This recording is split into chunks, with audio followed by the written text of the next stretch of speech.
Nagsagawa ang PNP at COMELEC sa Pangasinan ng Multi-Sectoral Peace Assembly para sa ligtas at mapayapang barangay at sangguniang kabataan elections 2023. Tunghayan sa report.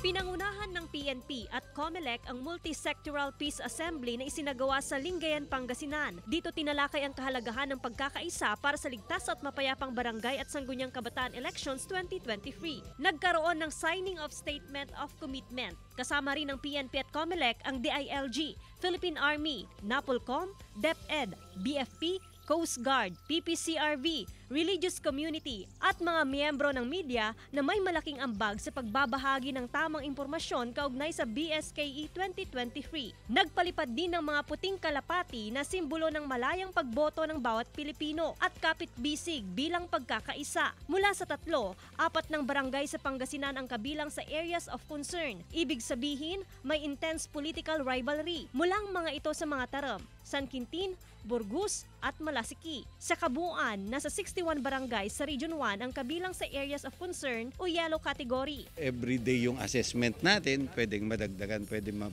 mabawasan din na. Normal yung deployment natin pero nag-o-augment tayo sa mga ganyan. Pag meron nag-crop up na parang seemingly magkakaproblema, dinedeployan na kaagad nila yan. Pag makita nyo maraming nadedeploy na pulis, hindi po ibig sabihin ay talagang magulo na.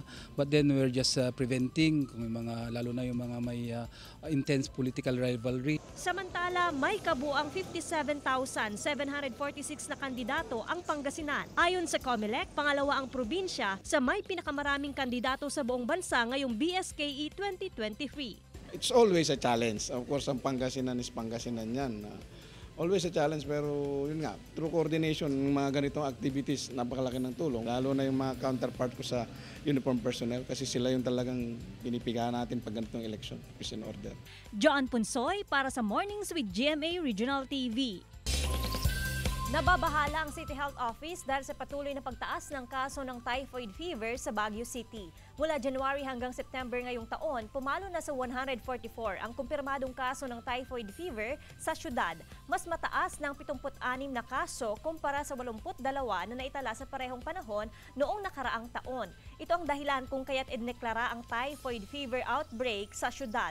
Nagsasagawa na ng investigasyon ang otoridad at inaalam ang dahilan ng biglaang pagtaas ng kaso. Kasabay ng pagtaas ng kaso, pinag-iingat ng Health Authority ang publiko sa kanilang mga kinakain at iniinom para makaiwas sa typhoid fever. Kabilang sa mga sintomas ng typhoid fever ang lagnat, pananakit ng ulo, panghihina ng katawan, kawalan ng ganang kumain, pagdudumi o hirap dumumi at pananakit ng tiyan.